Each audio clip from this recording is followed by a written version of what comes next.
আসসালামু আলাইকুম, টুইস মম পেজে আপনাদের স্বাগতম। কেমন আছেন আপনারা? আলহামদুলিল্লাহ আমি ভালো আছি। লাউয়াছড়া জাতীয় উদ্যান শেষ করে আমরা এখন যাচ্ছি নূরজাহান টি এস্টেটের উদ্দেশ্যে। রাস্তায় অনেক জবা ফুল ফুটা ছিল, আর ড্রাইভার আমাদের সঙ্গে 3 দিন থেকে আছেন, এই জন্য অনেকটাই কাছের হয়ে গিয়েছেন। উনি বাচ্চাদেরকে ফুল নিয়ে এসে দিয়েছিলেন খুশি করার জন্য। দেখুন আমরা অলরেডি পৌঁছে গিয়েছি নূরজাহান টি এস্টেটে। এটি অনেক বড় চা বাগান, সবচেয়ে বড় চা বাগান এটি। এটা আসলে ক্যামেরায় ওভাবে সৌন্দর্যটা ফুটে উঠছে না, কিন্তু আপনি যখন বাস্তবে এই চা বাগানে যাবেন সত্যি একদম মন জুড়িয়ে যায় এই বাগানটি দেখে। আল্লাহর সৃষ্টি সত্যিই অপূর্ব।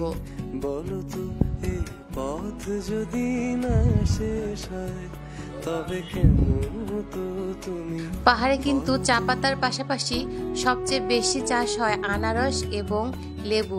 দেখেন বন্য বানর কিভাবে দৌড়ে দৌড়ে বেড়াচ্ছে। আর আমার তো দেখে খুব মজা পেয়েছিল। এই দেখুন কত বড় বানর। এরপর দেখতে পেলাম অনেকগুলো পাহাড়ি গরুর পাল। এখন আমরা যাচ্ছি মাধবপুর চা বাগান, সাথে মাধবপুর লেক।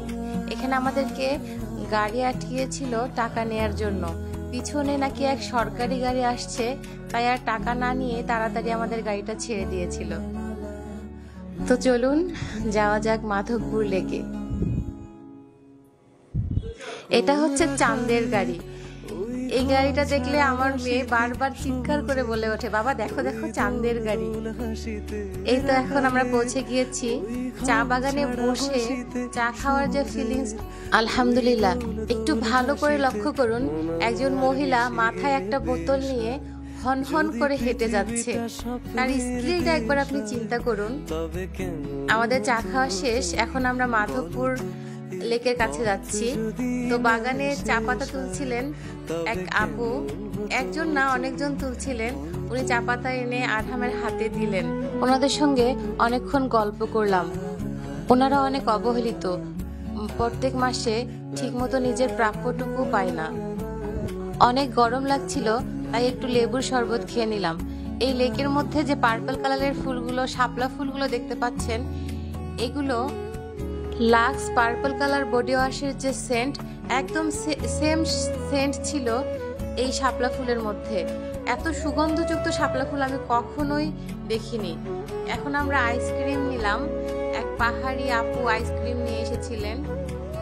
দেখুন আইসক্রিম আমাদের এখানকার নারকেল আইসক্রিমের মতো টেস্ট ছিল। চা বাগানে গেলে অনেক সাবধান থাকবেন, কারণ চা বাগানে অনেক জোক থাকে। এরপর আমরা গিয়েছিলাম দুপুরের খাবার খেতে। আজকে আর পাঞ্চিতে যাইনি, আজকে গিয়েছি টি ভ্যালিতে। আমি যদি শ্রীমঙ্গলের কোনো হোটেলের কথা সাজেস্ট করি, তো আমি টি ভ্যালির কথাই সাজেস্ট করব। অন্য সবগুলো হোটেলে খাবারগুলোতে অনেক বেশি ঝাল ছিল। এনাদের ভর্তা থেকে শুরু করে সব কিছুতেই ঝালের পরিমাণ একদম পারফেক্ট ছিল। টক দইটাও অনেক সুন্দর ছিল, দেখতেই পাচ্ছেন আয়াত আমার সঙ্গে টক দই খাচ্ছে। আর স্পেশালি এখানকার চা, এত সুন্দর চা এদের। শ্রীমঙ্গলের বেস্ট চা ছিল টি ভ্যালির চা। তারপর আমরা এসেছিলাম চা কর্নার মূর্তি দেখতে। চা কর্নার মূর্তি দেখা শেষ করে আমরা গিয়েছিলাম চিড়িয়াখানায়, সেই ভিডিও আমি আরেকদিন দেব। তারপর আমরা সবকিছু শেষ করে গিয়েছিলাম বৌদ্ধভূমিতে।